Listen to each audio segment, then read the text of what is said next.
Oh yeah, we should probably get some nice Hero some Mana Magic tunes in. Yeah, those are usually pretty nice. And also we can get our plant real nice and close. So we feel cozy, eh? Yeah. Yo, Jackson. So, what am I doing? Heroes 5, Oz is, I think, gonna be what I'm going for. Mm-hmm. Ah, very good, very good. Then we have both the perspectives live and ready. Now just waiting for them to actually, go live and actually start the game. Yeah, so seems like Hex is good to go. Mm-hmm. Very nice. It's gonna be hard play. I mean, these two players play pretty hard. These two players are actually amazing. Keqibq is one of the best guys in the lobby because he's pretty inconsistent. I would say actually Hex and Keqibq are like really good. At their peaks, they can actually play against like the best players in the hardest templates. But consistency is keeping them from being like recognized as one of the best players, despite being best tier caliber in the world. So that's basically what's going on. These players are amazing at the game, and it's gonna be like a lot of fun to watch, honestly. Hey, Rivendar. I'm not gonna be playing. I'm gonna be casting a match between two really good individuals. The last 4 Jebus Outcast games, so back to back last night. I see. I mean, you could skip a step here and come out here and say, hey, I'm a loser. I'd see like, okay, man, okay. Oh, now... Oh, I see. Hey, Joker. I'm watching like this, right? This. Everything is fine. Yeah. They have 4 different scope here. So both both the Swamp factions. Fortress is usually preferred, but like 4, 5k? Oh my god, they go like really hard for Fortress. I wonder, did Gold fall in terms of value, or did Fortress increase? It felt like these factions were like that far off, you know? Hey Svarte. Hey Baton. Hey Peps. Hey Saipan. Welcome people. I still have like a slight cold, but I'm getting better. I have some cold medicine, I have some nice good old honey and lemon tea. All that is helping quite a bit. And also Heroes 5 tunes are amazing, but I feel like they're like a little bit loud right now, correct? I feel like it would be better if they were like a little bit less loud, I think. So yeah, they go. 6,100 gold that the red Fortress player Keqibq is paying to blue code player Hex. And Elor's the choice for Go, by the way. I knew Elor's the choice. If Hex is picking it, then you know it's a choice as well. That's very cool to see. I'm getting validated as we speak. Hey, Hero of Asgard. Hey, Demangus. Hey, Laser Shell. Let's get some wins today. I'm gonna be casting today. So, we're gonna be expecting like really nice, good matches and wins from the players that we're gonna be watching. Hey, Siamon. Hope you're feeling better today. I am. I am both rested up and better physically as well. Hey, Zarek. I did finish watching Bloodthirsty. It was amazing. Yeah, it was a really fun playthrough as well. So, both players are spawning into the match. We have Hex here playing the Blue Cove, and we have Keqibq here playing his Red Fortress. I would honestly, if I were to bet on someone, I would actually bet on Hex. Hex is such an amazing player, but then again, if anyone can put up a show, put up a good match, it's gotta be Keqibq for sure. He's amazing at the game. He has played his fair share of 6LM, H3DM1, he has played the hardest templates against the hardest players, okay? And he has prevailed playing those as well. But he's no stranger to meme things as well, such as like Clash of Dragons and so on. He doesn't like his map so far, so he mulligans and goes for the next one. Okay. So maybe let's bet. Oh yeah, let's do bets, Let's be saving my boring Saturday for once again. Hell yeah. We do predictions, we start the predictions. The map winner is gonna be either blue player, which is currently Hex, or it's gonna be Keqibq on red. And we can have the bet period for like 10 minutes. There you go.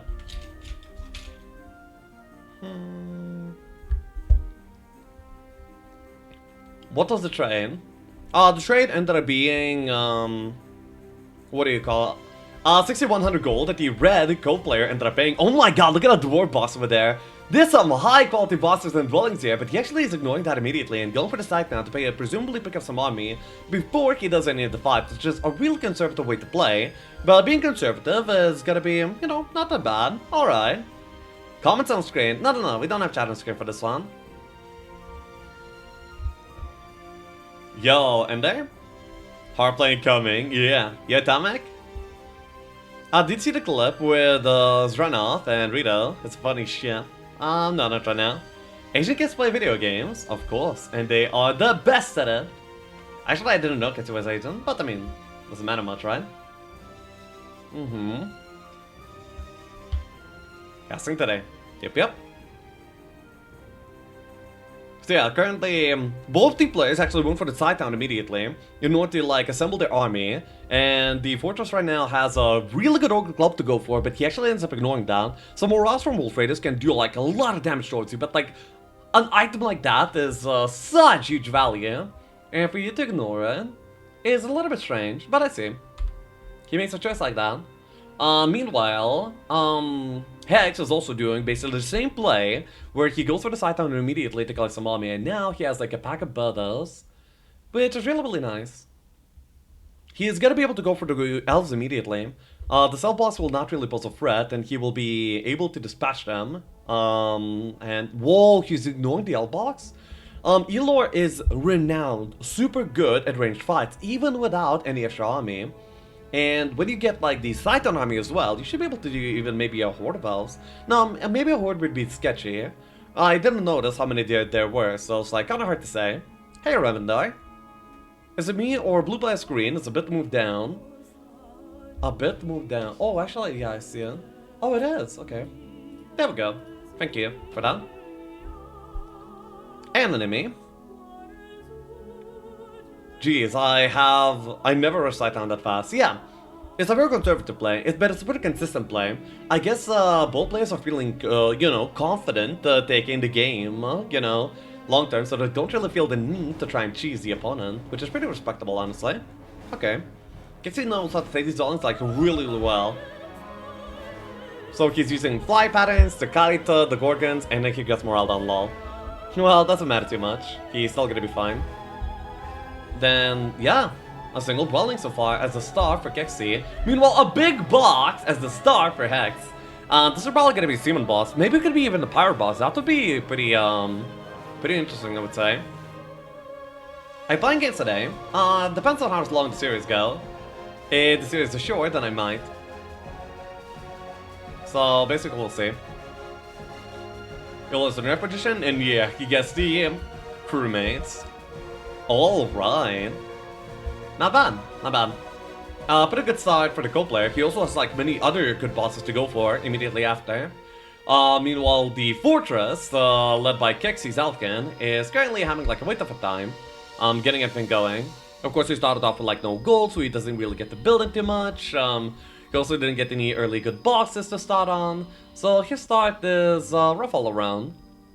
Not really that great, I would say. My dime! Appreciate your sub, man, thank you. Dude, I have a Twitch clip I would like to watch on stream. It is 10 seconds long. Milk in the end, Harry. Hey though. So, City Hall is being built so he can have some income. That's a decently placed utopia. Like, it's not too hard to go for. It's not far off the road, and that's usually the criteria that matters the most. So there we go. Hey, Kentojan. Guy paid 6k for Fortress Shrine. Over 6k, then got some gold back from Color. Basically. Hey! Enjoy your casting. Question, if you anti-magic a unit, does it remove any buffs it currently has, or do they deactive? Lexi, also really enjoy your casting. Question, if you anti-magic a unit, does it remove any buffs it currently has, or do they stay active? Real appreciate the donation, Kelvin.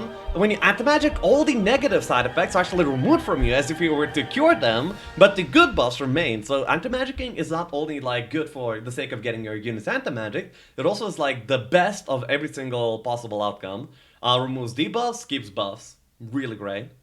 So yeah, that's how it works. Hello, Lexiav. I just finished watching Bloodthirsty. Really good. Please more. Will do. I actually enjoyed that quite a bit too. Okay, so Chris being farmed. Dude, these players are playing like pretty solidly. They're not dumping off of bosses and they're not going for a lot of dwellings. This might lead into like a more consistently decent game, but like, I would like to see some high roll. Some risk, you know? Oh, speaking of risk, this demon fight is looking pretty risky. If this was a high lot, I feel like he would have died. So this was actually really risky from Keqibq, but I guess because he didn't see anything that he could do on the first week, he saw that risk as actually worth it and went for it. Let's see what kind of payoff he's gonna get from that. Hey Elsie, I'm doing good. Hope you're too. Let's can you lower the music down a bit? It's a bit too loud to hear your soothing voice. Okay, I can do like a little bit. There we go. Oh my god, lizards! So Keqibq's actually getting going too now. With the lizard boss here, he's gonna be able to do like a lot of great things by now. He's going for some dwellings, he's probably gonna be going for the water elementals that he sees on the other side of the road. Yeah, he finally found the place to start the map on. And the start he will have, really. He passed scouting. Yeah, I guess he the ones like more might focused or early game skills. Gets a shield! Wow, 0-11 Alkin. That's amazing. Also, thank you for at least, please. I appreciate that. But you can't buff any longer with new spells. That is correct. Unless you like basic anti-magic and then you can prayer anyway. Or advance and then you can magic mirror. But these are exceptions. Generally you can buff. Ooh, there's water elementals here. Those are really annoying. It makes this fight like a lot trickier. He cannot just stay over at his side of the battlefield and just tank it out. But it seems like he's managing it pretty well. And 5 more! Gift subs! More friends! Thank you for at least, please. Over to Solmir, Victim, Cici Looney, Tendu, and Jopkini. How nice. Dude, these Gorgons are getting messed up. By the way, what is, I wonder what Hex is gonna be planning to do. He will definitely do the, Nyx dwelling here on the road.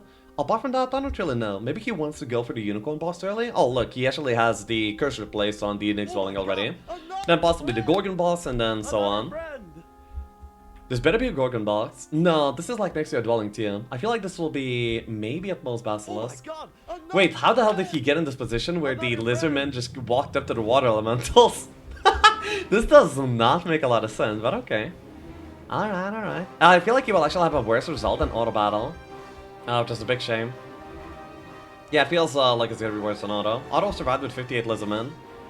No, actually like a little bit better than auto. Alright, alright. Didn't go for Leprechaun box. Yeah. Predicted Basilisk. That's not bad. Basilisks are really good. And it's also better that he got them unupgraded because you get 5 more. 35% more army is gonna be like a great thing for him to have. And by the way, Alkin has gotten his first attack skill here. What a pathetic loser of Beastmaster. Going for attack. So, a bunker player. Wait, bunker player? Oh yeah, he just grabbed wisdom. He has area magic already and has wisdom. So yeah, this is gonna be a bunker player for sure, I guess. Okay, not bad, not bad. A battle is also lizards. In a sense, yeah, but not the lizards that you want. True lizards shoot. But true lizards can also are shooter units that can brawl dragons. Bunker gaming, yep. I mean, not necessarily bunker gaming, but having yourself the option to go for the bunker game, I guess is like a pretty good thing to do. Something that you can afford to have on... I mean, basically you can afford to have these kind of options when you're playing a hero like Alkin. And I guess that's gonna be the idea here. It's day 7, and only on day 7 does Hex finally go for his Nyx dwelling. I didn't notice whether he's double building Nyxes in the towns or not. He had a lot of gold to do so with, but I'm not sure if he had enough resources, so yeah. I guess we'll see. I don't think... Oh yeah, his Screamy's can reach. Okay, then. It's pretty nicely vaulting in battle. Seems pretty good. Okay, wait, actually, yeah, he got 2 dwellings on week 1. That's not bad at all. 2 Nyx dwellings, and he's at least like single building. That's gonna be a decent chunk of Nyxes that he's gonna be able to use to basically dominate the entire rest of this map. What player is what player? The blue player without the cam is Hex here, and the red player with the cam at the bottom right, the beautiful Asian dude, is Keqibq. He got a double build. Oh my god, he double build. That's amazing. Holy. Lexiav, I started changing my X5 suspension and stopped because of your stream. Wait, X5 is that BMW car that's like a city truck, right? That one looks pretty good. Nice, dude. Hex6 versus Hex. How much tilt will we see today? We'll see.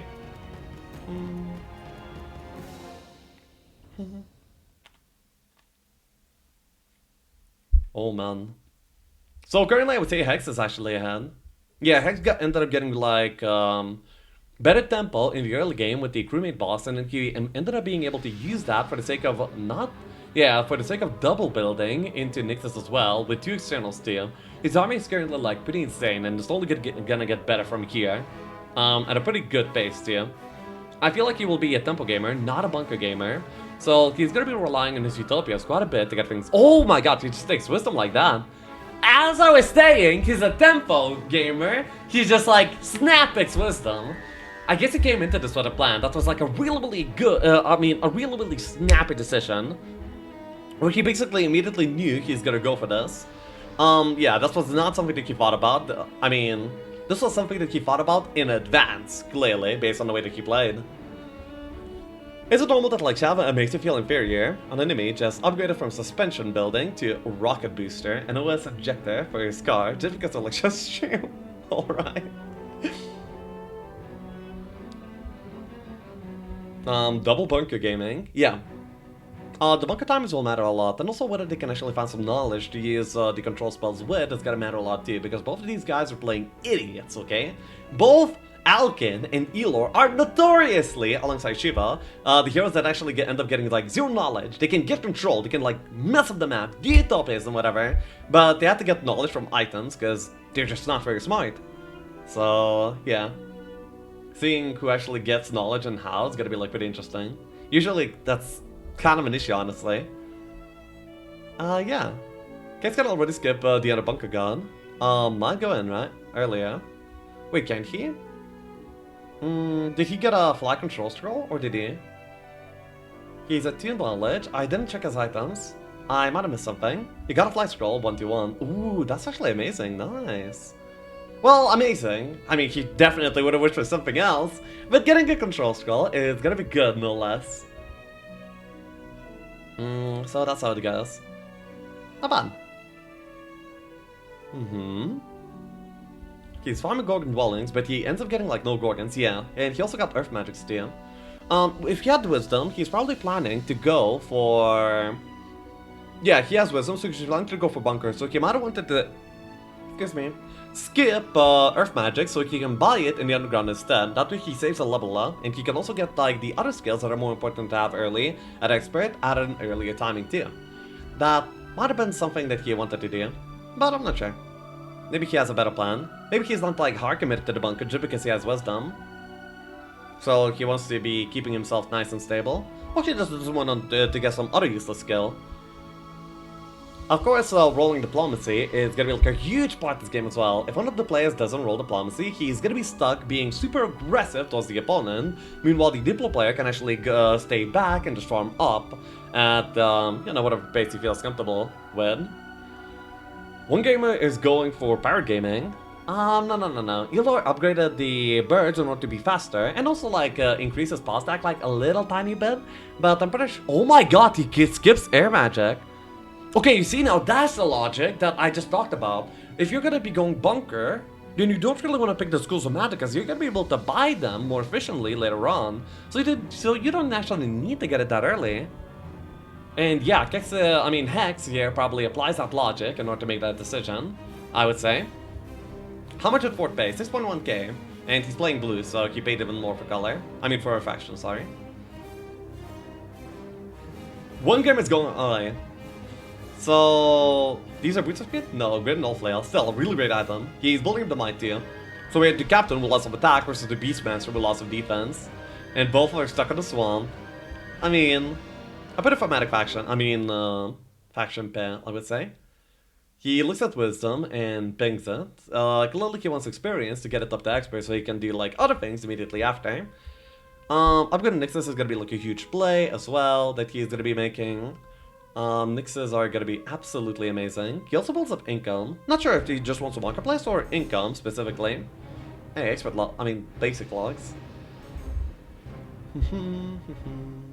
Well, the gamer. Oh wait.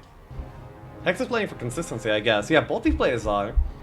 These players are the kind of they ended up playing like a lot of templates like 6-1 10A, H2D1, where you have to be like pretty slow, but very deliberate and efficient. And taking risks in those kind of templates, that's not usually a play that you make. So yeah, we can see they're applying like that kind of mentality for this kind of game as well. I mean, it's a tournament match, you don't really want to lose to stupid reasons. If you're gonna be losing, you may as well, you know, be able to play the game at the very least. Keqibq is already using his fly scroll to the best of his ability.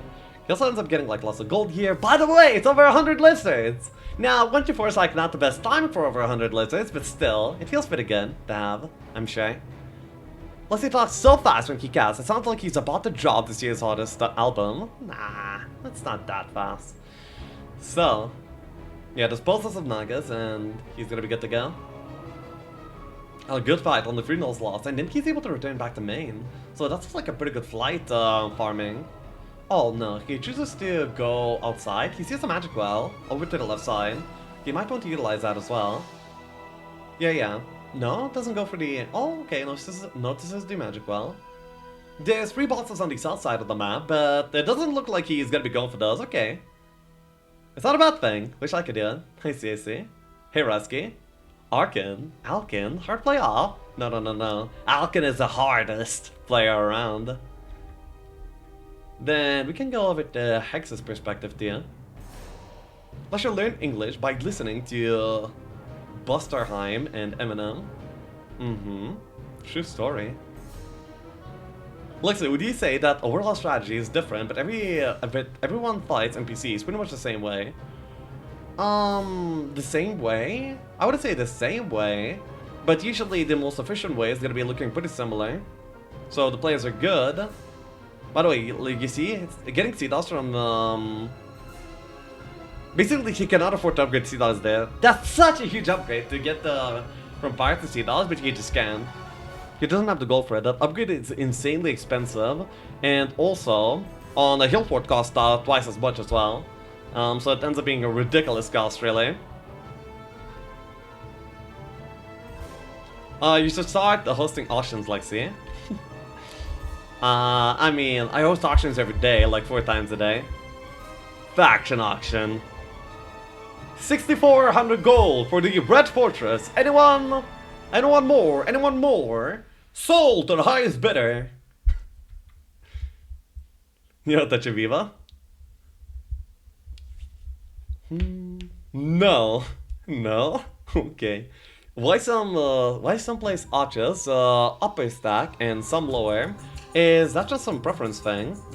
Some place archers upper stack? You mean like upgraded and not upgraded for the players that are using it? You're gonna be upgrading creatures as you can opportunistically. Usually you want them upgraded. Some upgrades matter more than others. But yeah, sometimes you can afford it, sometimes you can. Sometimes it's like better things to go for than upgrade archers, and you can't really do everything at the same time. Because everything that you do in Heroes 3 is gonna be opportunity cost, because you could be doing something else at the same time. By the way, the top positionings for Keqibq are like really good. And he's up to like 200 lizards, which is amazing. Very nice. No, slot 1, slot 7. Oh, slot 7, slot 1. Slot 7 is better when you're fighting the same speed creatures, so you can shoot faster. So there's gonna be like less shooting to use because you kill some of them by shooting first. If they're lower speed and you have like a melee power stack, it's better to have them south because then the 1 stacks are gonna be moving before your melee power stack, which makes it more efficient to use. So yeah, there's like slight cons and benefits to either positioning. And in an ideal scenario, you're going to be choosing 1 or 7 based on the current circumstances, but usually people just default to 1 or the other based on just whatever preference. Can you put on that chat overlay, please? No, for now I can't.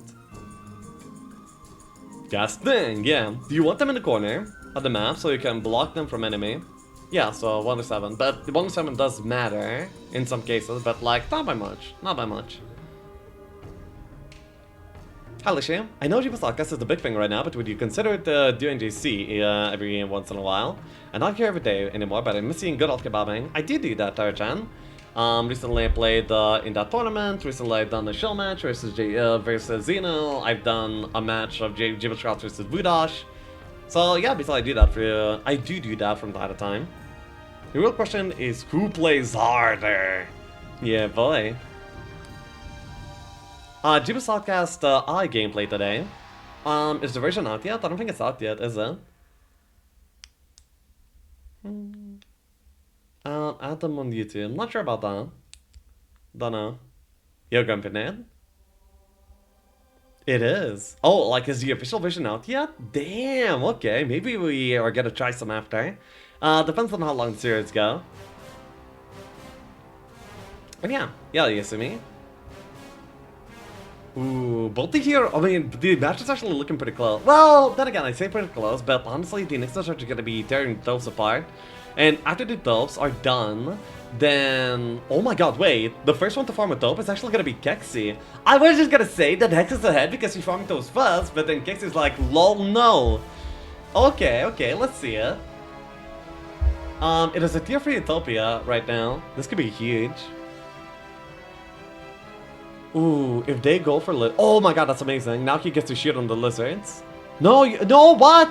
You could have shot on the lizards if you just killed the golds, no? Okay. Well, maybe he couldn't have killed the golds. Yeah, he has only 2 attacks, so maybe I was overestimating it. Alright. Almost all lost his HotA. Yeah, I can see.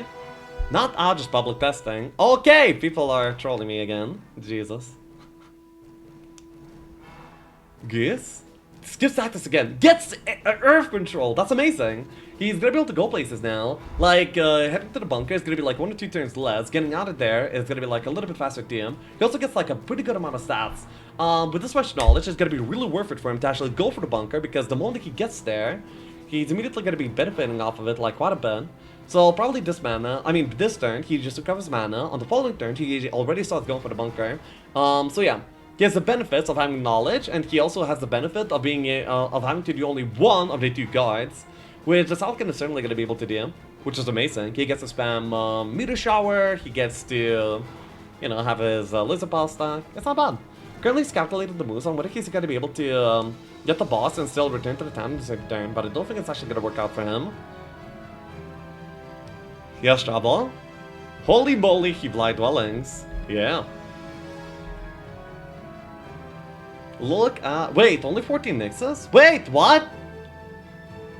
Why did he... What the fuck?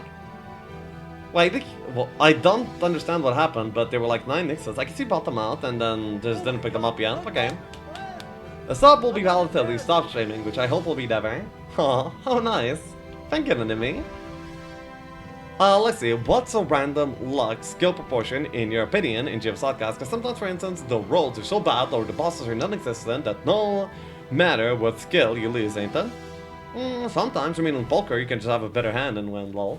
It's all about adapting your chances to be the best you can possibly can be. I feel like I'd be having like a 90% win rate against anyone like 400 rated or lower.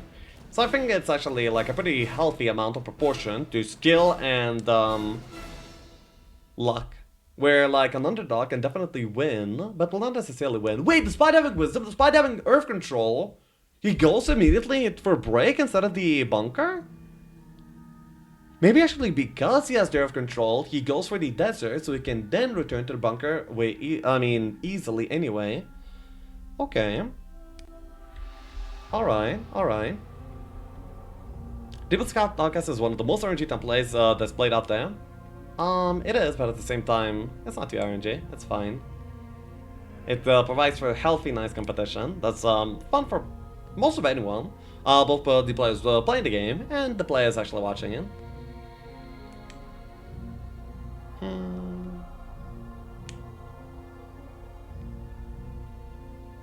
No book on Elor in bunker. The entry to barrier to play Jebus Outcast is way lower than Jebus Cross as well, which is Yeah, which was actually really, really helpful for the game too. He has wisdom, so here's Gaz, put all books nearby thinking he would go for bunker. Okay. I mean, that's usually how it works. Whenever you go wisdom, you get all the books immediately. But you're not, like, actually sad about that, right? Like, wow, you gave me control. Wait, he... Finally? Scouting? Oh my god, finally picked scouting. This is the third time he got offered scouting. Oh my god, that's SOG and Boots speed on the same fight. But his army's, like, pretty diminished by this point. He doesn't have a lot remaining. So, yeah. And yeah, Hex is immediately going for the bunker. Before even... Wait, did he do a Utopia? I don't think he did a Utopia when he saw it. So he actually scouted out the Utopia size, then went back for the army. Wait, no, he did the Utopia. He ended up getting the Sentinel Shield, Trident, as well as the Earth Dome. My bad, my bad. That's, I guess, a decent Utopia. Also, he ended up getting, like, so many acids! Whoa, I didn't actually realize, but that's, like, a lot of great army here. I don't think either of the players has diplomacy yet either. He didn't have the Nixes because he didn't have the gold to upgrade all of them. Oh, Diplo! Who skips Diplo? You what? Oh, wait, he needs wisdom, like, super badly. Yeah, he doesn't have expert wisdom. He needs it. He absolutely needs it. Otherwise, he can't even play the game. That's such a frustrating scenario. But even in these really frustrating scenarios, you can see how snappy Hex's decisions are. They're playing on a super short timer. And Hex realizing this is making all the right decisions, and he's making them like super fast. Like, he doesn't hesitate when it comes to actually making these. He immediately does what is needed, and I respect that a lot. The Sultans were like a massive pain, but still, he got through them like pretty cleanly. Diplo's not banned. No, Diplo's not banned. Then he doesn't need any School of Magic anymore by this point. By the way, Hex ended up skipping air early on, but then picked up air eventually anyway. What's up with that, I wonder? If he didn't have air right now, his skill tree would have been perfect. He would have Diplo, Expert Wisdom, and then he could actually have picked that Diplomacy as well. Hey, Assassin. Hex streaming without cam. I thought this tournament required a camera. No, why would a stream require a camera? Well, okay, I guess you could, like, make reasons. Either for production value or for a possible anti-cheat. Then again, I don't really feel like the cheat is gonna be that relevant. So sims are done, and the players are gonna be playing one by one by this point. Ooh, finds an air town. Ooh. Alright, he's looking at it. He wants it. He could start the double dimension dooring as soon as next turn already, which would be very, very nice for him. He's currently thinking. He also is learning a turn timer tech, so he's not as disciplined with his turn timer as Hex is. Hex is making like a really good work of his timer, making all the decisions like super fast and well. And okay, Hex is currently going for the second Utopia as well. Oh, he actually didn't pick up the boss yet because he doesn't have the experience. Okay, he picks up the XP, but I guess I think he's gonna be going for the top anyway before that. Now look, if he gets airbook, I would be so sad. That would be full control without the box. That would be so sad. Look at these pros. No pigeons. What do you mean? There's like a horde of pigeons on Hex's army. Yeah, I told you. Airtown. Airtown. No way in hell it would have been there if he had no wisdom. Well, let's see, let's see. Hey, Rangitangi. Golden... Whoa, no stats at all, but he ends up getting Goose. But he doesn't have Diplomacy yet, so the Goose is like not necessarily that great. And it ends up getting Water Tome, which is useless, and ends up getting the Overburn ability, which is not really that great either. If the Outer Sacrifice is in a good spot, then I'm guessing he would actually be sacking that. Maybe using the Outer Sacrifice to get just some more XP on the Elor. Since then he would be getting his second dimension door, and he also would be getting possibly Diplomacy too. You know, just progressing his ERO.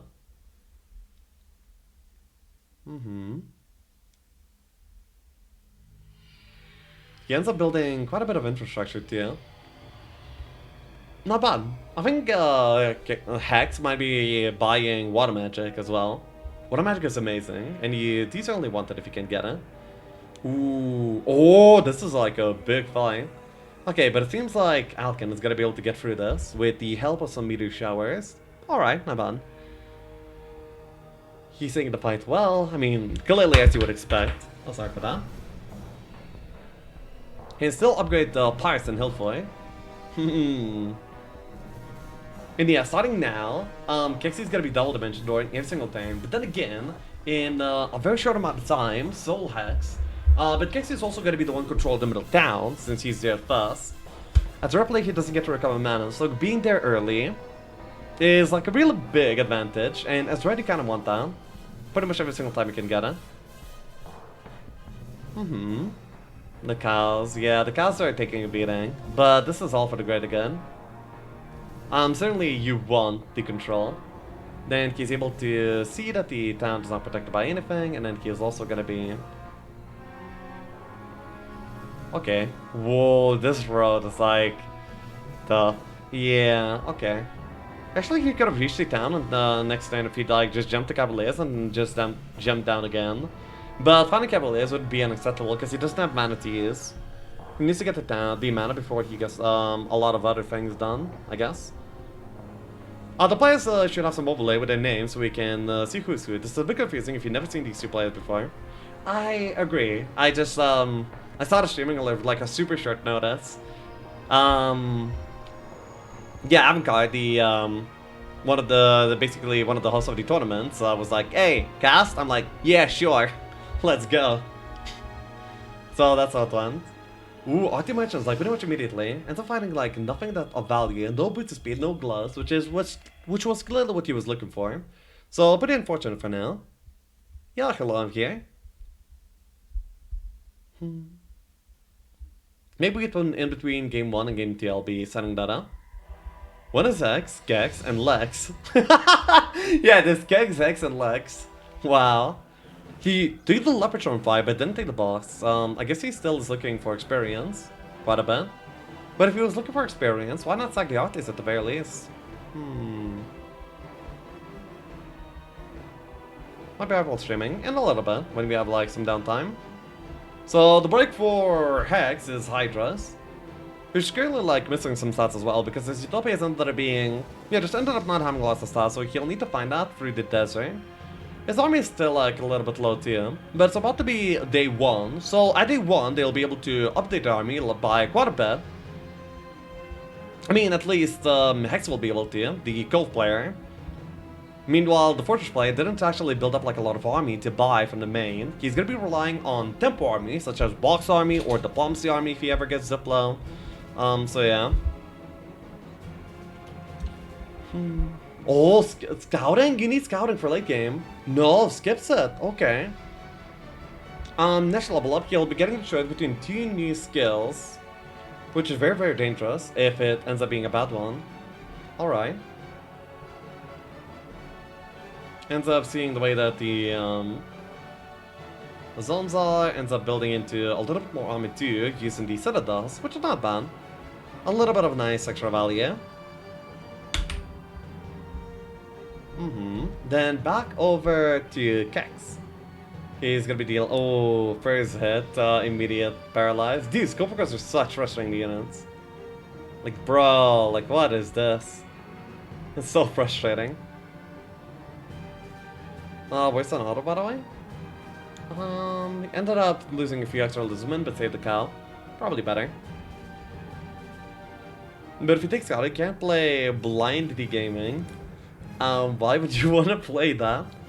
That sounds like Russian roulette. Oh, he goes for the sword? No, he actually goes for the dwelling, I think. Because he needs like any armor that he can get right now.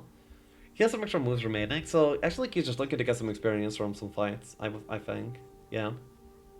Exactly. Just once he uses his timer, I mean, no, he wants to use his the moon points efficiently, but in doing so, he's actually wasting his timer. Which I think that is not a benefit. From the time that he's currently losing to just fight like a few skeletons, he's gonna be not able to do something big in the following turns due to timer. So, yeah. Where to download Heroes 3 Complete Edition? You can buy that off of goodoldgames.com, GOG.com. That place is the best one to get. Usually has like massive discounts, so it's like only a few euro.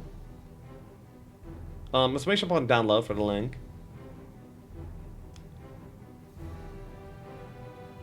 Solid fight, ends up getting some CASTS stats finally, on the healer side as well.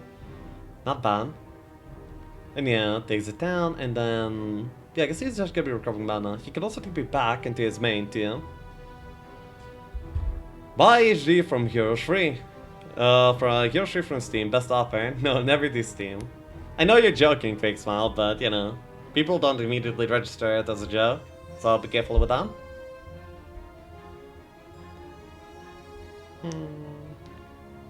The Steam version doesn't have all the campaigns, doesn't support any of the features. It's basically like a heavily downgraded version of Hero 3.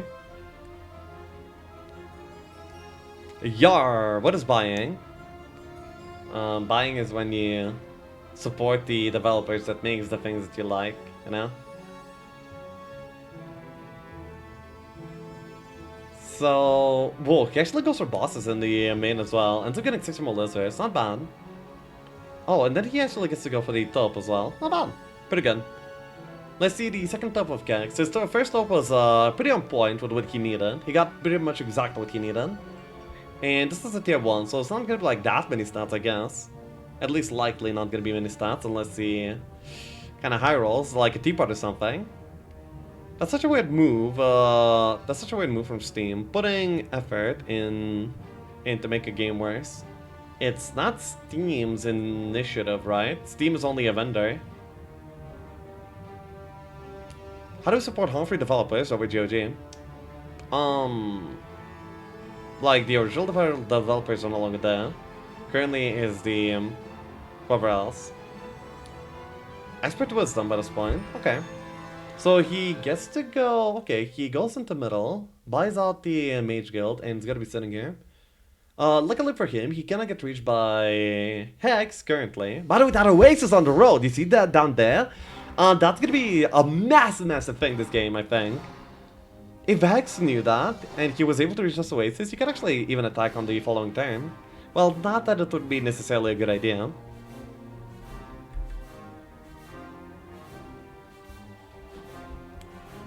Yeah, Steam itself is great, but the Steam version of Hero 3 is very lacking. Yeah, exactly. Well, I mean, it's also not the Steam version. We call it the Steam version because it's from, it's like on Steam, but you know, it's not made from Steam or their initiative, so yeah. But I get what you mean. You don't have any ill will towards Steam. I gotcha. Wicked Gods is included in Complete Edition. No, Wicked Gods is a free download. It's a fan-made expansion. It can be downloaded atop of the Hero. It can be downloaded for free atop of the GOG version. Currently we're playing Horn of the Abyss, which is another fan-made expansion that is very centered towards player versus player things. It has a lobby, a ranking system, so yeah, it's very good for that.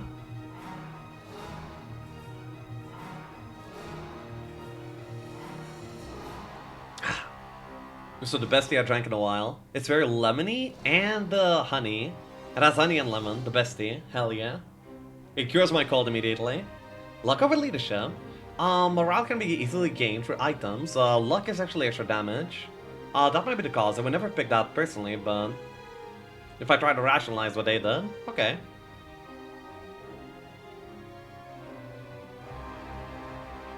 That's if happen as a player pick luck, yeah.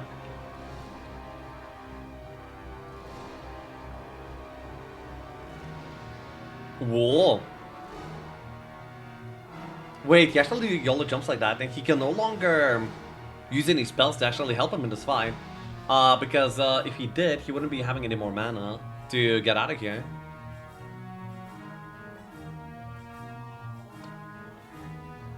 Excuse me. That was a very godly. Oh. I love a good cup of tea. Blooded elves. Yeah, sure does. Skip scouting. Yeah, I guess he doesn't really see scouting as something that's actually necessary for it to play the late game, I guess. He cannot pick up the Lion Shield without staying here in this region for a full turn. But staying in this region for a full turn is going to be not acceptable, so he's going to be collecting whatever he can and then probably getting out of here with a TP. Another friend! Another friend! Congrats with the degree, and when can we expect you to play at least half the speed? Kappa. Wait, what do you mean? I'm good! I'm a good video game player. I can beat these players. Not always, but I can take a game off of that. And thank you, Tech. Did he buy right or sell it? I mean, I guess they did. I'm pretty sure good old games is not gonna be just ripping and selling like nothing. But how it like works in detail, of course, I don't know. Oh wait, sorry. Back over to Keqibq, and he's still farming the volume. It's pretty strange because oh my god, wait, he's like really frustrated, you see? I'm not sure what he's frustrated about. He doesn't have the moves to go back in the middle after upgrading the CASTS, I suppose, and maybe that's like his frustration. Okay. I've gone from pretty neat to 7 Pro in a very short amount of time. Aw, that's nice. Thank you, good games. Hero streamer. Uh-huh. Goes back over the White Moon. Ooh, did he actually buy... Oh, he's gonna be able to stable up as well. Man! This castle town on the side of Keqibq is gonna be like a very huge deal. Getting the access to stables over the opponent is like such a big deal. And because there's a castle town here, it means that there's not a single castle town anywhere else. That is guaranteed, because the towns are unique here in the desert sides.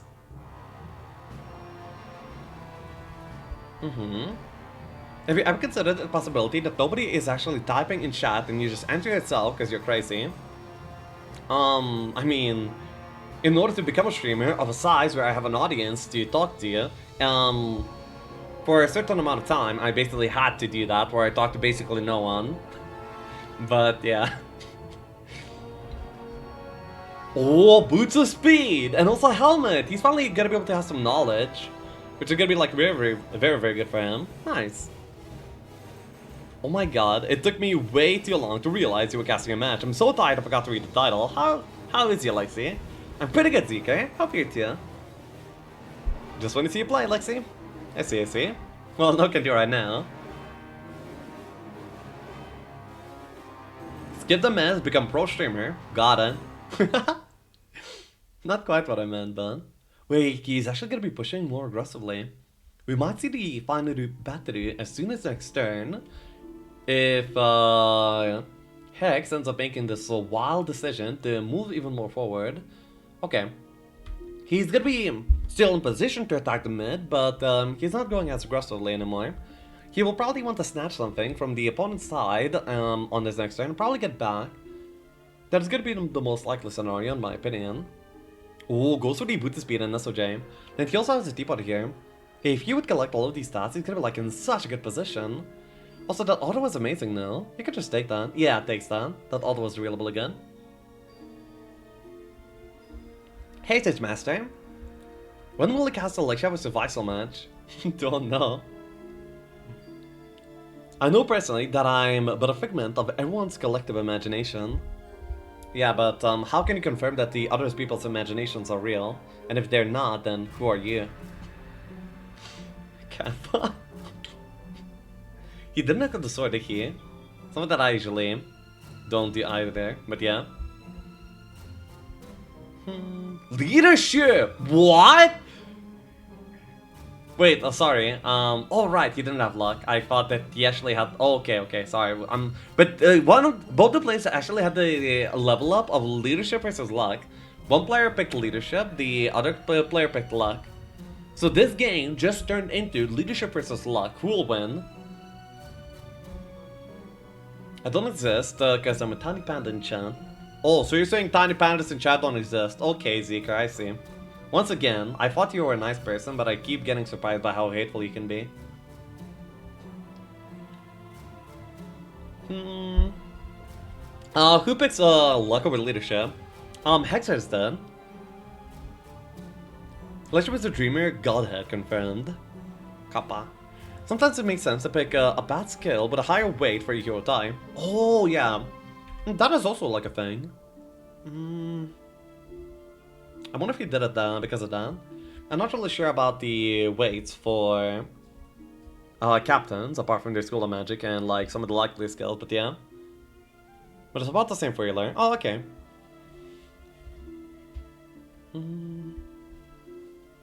So... Okay, probably we'll go for the Utopia. I can't imagine Hex actually push him for the Fanalka here. So, probably the Utopia is happening.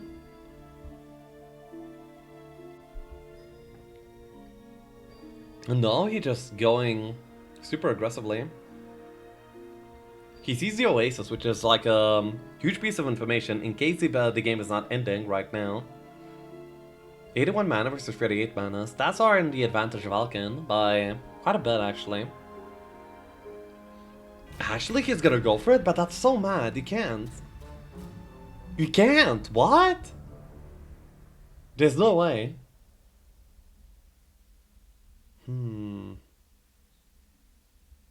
Lizard Boy.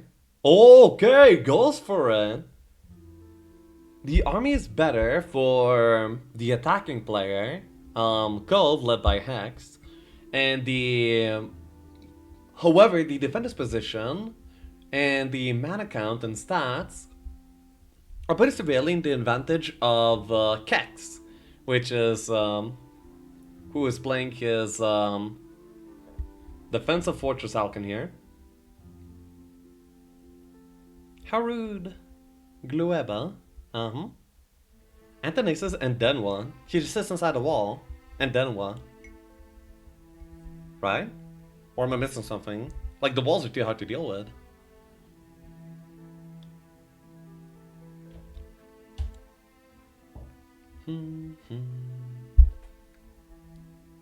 He's looking at protection from air magic, which would also make like a lot of sense. Red wins, power mana on walls and defense. Yeah, but like the army, you know? Can you say Glueba again?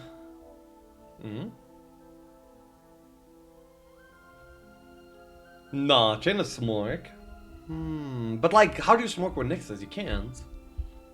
Protection from air. It comes out. Alright. So yeah.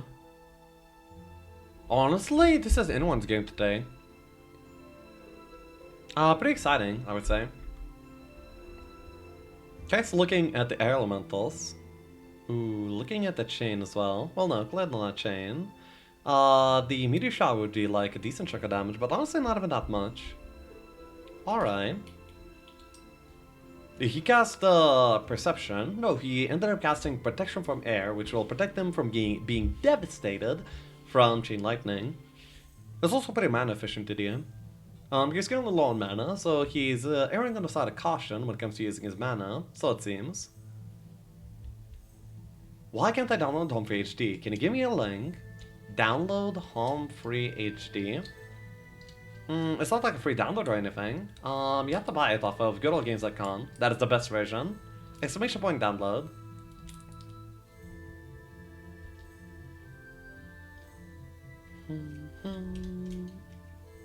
Take it back from him. Protection from air is a valuable cast, to be honest. Yeah, for sure it is. And then the air elementals come out, and he will be able to, yeah, use it to beat down the boss immediately. Which, yeah, does kind of suck. There's no water magic on the side of Velor, so it's not like he can teleport the Nixes inside the walls either to pressure the Alkin even more. So yeah, this is a very, very tough situation to be in. He can't even take the retaliation. Oh wait, actually the gates are open. Oh, the gates being open right now is like a very huge deal. Yeah, it's a very, very huge deal. How can he hit one bird with 193 lizards? This is dumb. I mean, what else do you do? You had the magic arrow in as your like full cast, but that's like pretty weak. Saucer's doge. Appreciate yourself, thank you. I told you that wall will fall first. How fast? Meh. Chain Lightning seems like a pretty valuable cast right now. Ends up choosing not to cast on, anyway. He's able to attack the Nixes, but he barely does any damage whatsoever. Wow! That's like no damage at all that the elementals are doing. They're just there to occupy the space, basically.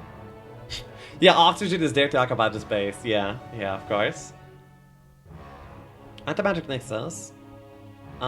They're currently protection from Ed, and Anti-magic in them is not that good of a cast, really. There's also no water spells on the side of Keqibq because he didn't go for the all spell box. There's also no Berserk either. With no Berserk available. Oh, by the way, Keqibq probably, I mean, Hex ended up looking at the fact that the opponent didn't go for the underground, so he might assume that there's like possibly no fire spells on the opponent's side. And Berserk is the main thing that you're anti-magicking against. So yeah. How much does this meteor deal? It doesn't deal a lot at all. I think it's like 800 at most. I mean, it's not a bad amount, but it doesn't really get the job done.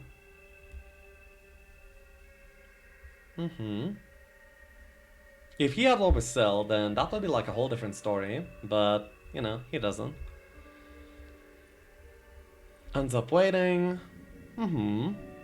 But I'm really surprised to see a final battle that early on. Hex like really went ham here. I'm pretty surprised. I feel like he was in a better spot. He could have taken this game or late game, but then again, he didn't have scouting, he didn't have Diplo yet. So I guess he didn't feel comfortable doing so. Alright. I wonder how Hex would have played for middle. If he had middle control, would he have still went as aggressively towards the opponent's side? Or did he only do it because he doesn't have the mid control?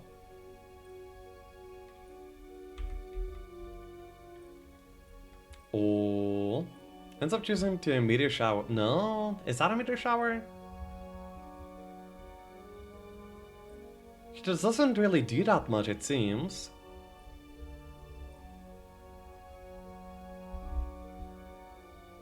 It seems like Hex is looking for a double cast here. But the double cast might get interrupted by the Gorgons. I mean, it can't, but Hex doesn't necessarily know that Keqibq does not have Berserk. So he kinda has to play around as if he does have it, I guess. He's playing after this casting. If the series ends up being pretty short, then yes, it will play. So basically, if casting takes 4 hours or more, probably not playing. If anything less, then we'll play. It's a bit low. I can't see the numbers of the armies. Yeah, Keqibq's side is like a little bit lower quality. On Hex's side, we have higher quality, it seems. But currently, he's the one choosing the spellcast, so we're watching him.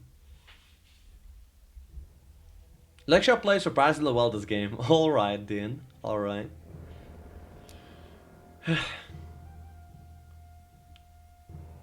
Lexi, I need to donate to see mana. Yes. What is the trade? No frozen Dean. The trade ended up being like 7,000 gold paid by the Red Fortress player to the Blue Cove player. Can't you just spam air at least and win? No, they would get like chain locked in down, and also his mana would be running out pretty fast. Currently Army is pretty heavily in the advantage of the Cold player. He needs to use the rest of his mana to officially dispose of the army, but that's not really available with protection from air coming out, and Meteor Shower not really dealing that much damage. So look, X is like really confused on what he should be doing. Currently more elementals don't really do that much. It seems like the Meteor Shower is going to be ending up being the cast.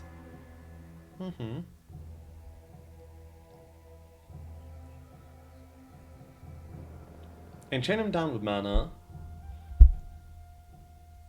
7k for Fortress over Cove. Is the Fortress just slightly better than Cove? That was my impression, but these players went for like really ham on the faction trade. You don't necessarily need chain. Line of Bolt is cheaper than Summon. Yeah, but there's like no power on the side of Hex to actually efficiently dispose of these elementals anyway. Like Hex is like so. I mean, Keqibq is so confused on what you should be doing right now. Is that Asian event?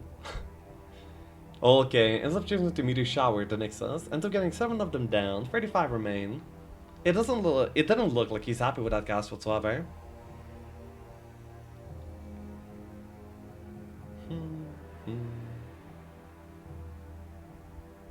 Okay. So Nexus can just now he actually has a double cast as well, so Hex can cast 2 spells in a row. Now, these spells are not gonna be like the best spells. Namely because it doesn't really have the mana to cast like really premium things, but yeah. I wonder if Prayer here would be a choice. Prayer and Protection from Air, but then he would lose Dash for the spell. Is Protection from Air reduce airly damage? No. Prayer and double hit Gorgons. Double hit Gorgons. Does he reach for that? Yeah, he would have reached. Could have been a choice, but then again, 16 mana is like a lot for +2 speed.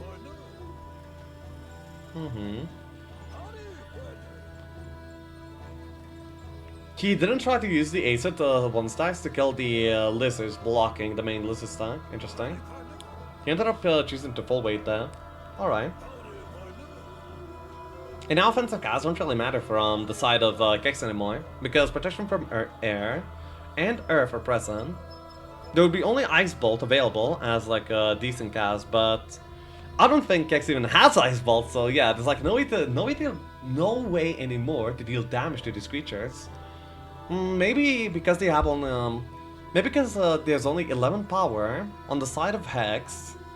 There will be some room to wait that out. No, not really. Not really.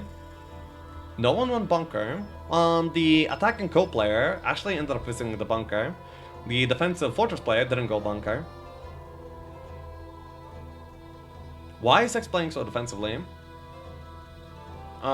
Because it seems like the way to go, I guess. He cannot lose his army, so he needs to like lock in his advantage first, which is the army advantage. After he does that with a few defensive casts, he will then later be able to come in and do the rest of what he needs to do. It's a survive 10 turns, I don't think he can afford that. It's like Armenia and the football team holds the tournament, but does not qualify for it. Okay. Alright, bro.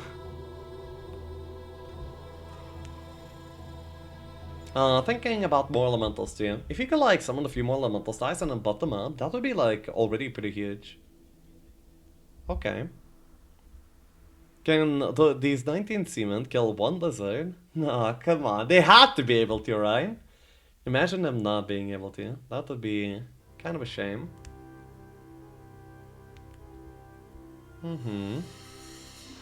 There's gonna be another double cast available for Hex. Did he kill? Did he kill? Did he kill? Show us, show us. How about the damage? Hex! Give it to us!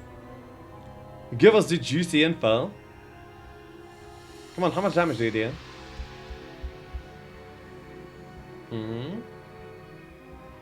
It could be double meter shout that he is gonna be casting. But if he wanted to do that, he could have done that already. Okay, it does 43 to 5 to 57. That's actually a decent chunk of damage for the Seaman. Alright. Which side is preferred? I would say probably Keqibq, still. But it's like a lot more close than I originally thought it would be. Not bad.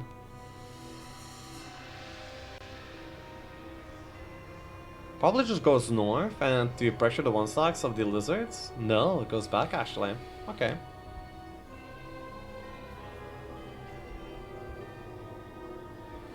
Still has a cast available on the side of Keqibq as well. Look at him, he's like so unhappy with the situation for some reason. The Nixes are just like such an oppressive unit because of their ability. They're doing a lot here, like a whole lot. Currently the Nixes can only be hit by physical things, but they don't really take damage from that anymore either. He hovers a meteor shower, realizes little damage, and he's like, oh no. Oh no, I'm gonna have to brawl down 35 shielded Nixes. Like, damn, bro. What is life anymore? Why does he go into the town? Hex is not rushing the town because we're setting up his defensive cast. He is getting ready to go in a nice little setting here after a wait turn. He's thinking of retaliation. Oh my god. Wait, it's actually not even that bad. Dude, imagine retaliating. Nah. Why isn't Meteor Shower effective anymore? The attacking co-player ended up casting Protection from Earth Magic, making it so he takes only 25% damage from the Meteor Shower instead of the 100%. So, yeah. Meteor Showering for a quarter damage is not that good. He wasn't happy with the 100% damage in the first place that he ended up casting. And it didn't really get any better.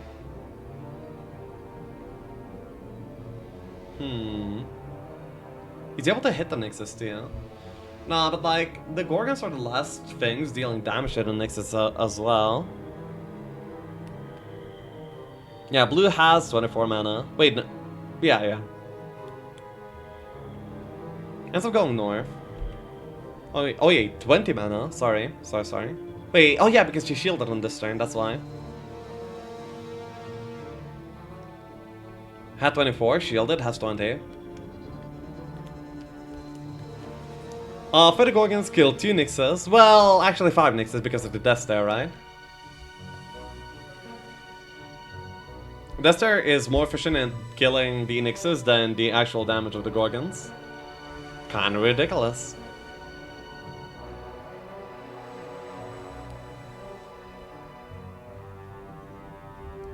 Such gamers, both of them. Okay, so what do Nixes currently do? Oh, I feel like they just have to walk in. Like, what else will you do? You just have to go aggressive by this point. It's not an easy situation to be in from either side here. One more stone skin and it's over. Yeah, Harden. If there was Black Orb, Berserk, this game would be over, by the way. Because then the... Well, no. Oh, yeah, wait. He already knew that he doesn't have to cast anymore, so... Okay. Keqibq ended up playing it safe. In this case. Metapod Gaming.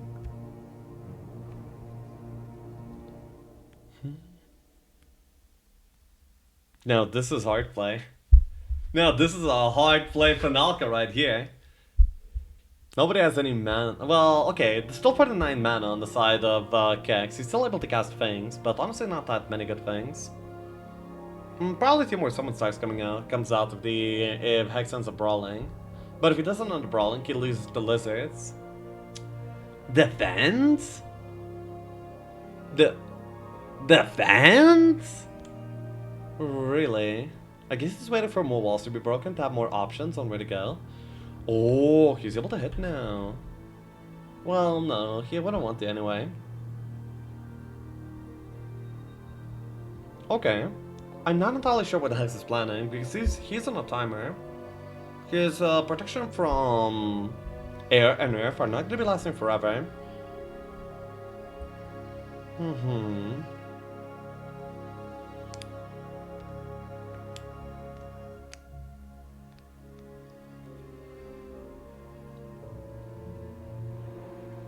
Why is Hex playing so defensively? Because you see, if he ran in blindly, he would just die. He doesn't want to die, he wants to win, and he's a good player, so... that's how it goes. Just cast Frostring, easy win. Yeah, do you think, Hecko... If there was a timer in the Finalka... Hecko... I mean, don't need that, that's fine, I think. Oh, help. I mean, help with this current situation, yeah, but the situation doesn't need helping, so... Yeah, whatever. I wonder if his aces can actually reach the Gorgons right now. 20 mana.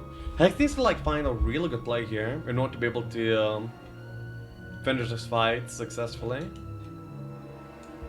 I'm gonna be really impressed if Hex manages to win this from this point. Alkin wins this. Alkin does look favored to win this. After the 2 elemental summons, he is under the advantage of both stats, mana, army, position, okay? These are all advantages that Alkin has, which is pretty much every single advantage that you can have in a game of Heroes of Mana Magic Free. But still, I can't help but wonder, maybe there's something. Maybe there's something here still. Currently the aces across the 2 following turns are going to be able to do like a lot of damage. I don't know. Okay, I'm still going for the LA. Retreat again?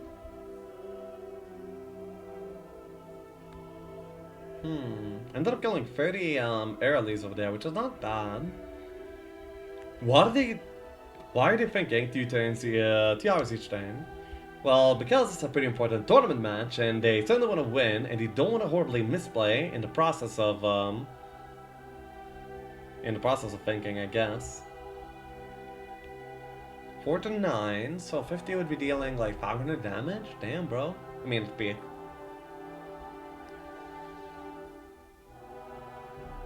Modesty luck for the Gorgon Steel. And by the way, plus morale for Alkin as well. If Alkin were to morale even was this game, it would be pretty much over immediately. It was also really, really good of Keqibq to go back into his biome to pick up some more army. If he didn't have that extra army over here in this battle, then he would have been dosed like long ago. But because he ended up going for those bosses in the biome, it ended up being pretty strong, pretty good. Not bad whatsoever.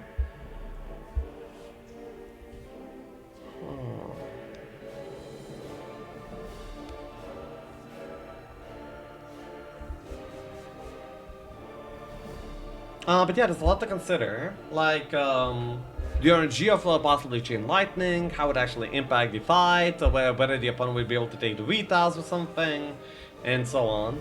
There's like a whole lot to consider. But these players are better, so it's not like I know better. I'm just trying to understand why he was so slow to push while bleeding right outside the walls. I mean, he wasn't bleeding that much, that's one thing.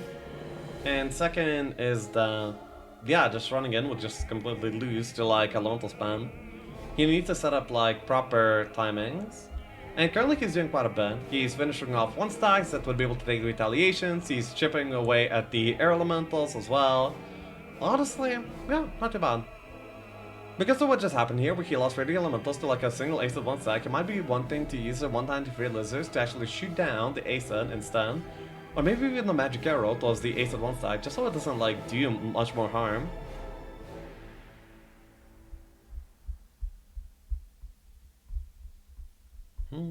Okay, okay. Hex is being really thoughtful here. Sure.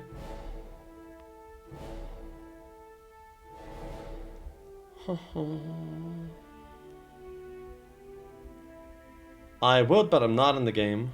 You would? Okay, bro. Both these players are in the pretty much always in top 10 in the HotA. I'm top 10, sorry. Hex is usually top 10. Keqibq is usually top 100. Keqibq is the player playing the Alkin, defending with his fortress. Hey, Prosty.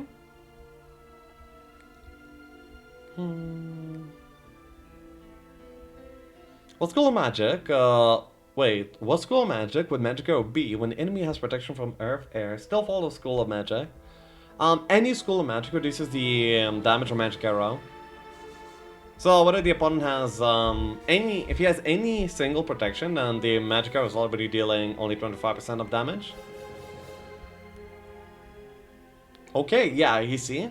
Because of what Hex ended up being able to do on the last turn, taking the retard with the Acid, Keqibq suddenly respects that and ends up taking care of the 1 stack so it doesn't happen again. Okay. How much mana does the Code player have? I believe it's still 20 because he didn't cast anything extra. Yes, indeed, it is. Wow, good that he retreated. I would have done better. I realize that you like the troll and you like the attention right now, but, you know, you should probably chill. If he didn't retreat, then he would have gotten hit by 3 stacks of air elementals and to be over on the spot. He needs to have better connections then.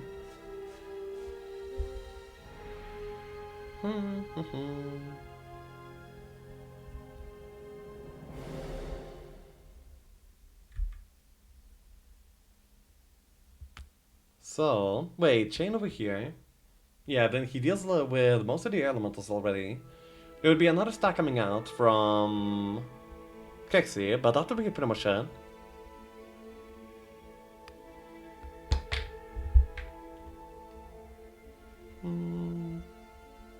Guys, don't go through him. 1.6k damage. I was also thinking casting on the northern stack, so there's gonna be like a full stack gone immediately, which would make it so there's like less retaliation options to take. And yeah, this is the time to go in. There's no more 1 stacks to take the retals. There's quite a few less elementals by this point too. The worst part is that he can summon on the same turn, meaning that he could actually get hits in with 2. Oh, it's actually kind of sad because the chain immediately bounced north instead of south, and he uses the air elementals defensively to prevent the Lizards from getting blocked. Interesting. I would have done it differently, personally. You want to squeeze in the club between matches, or is it universal no on it? Not right now. I don't have like proper stream setup to switch between those.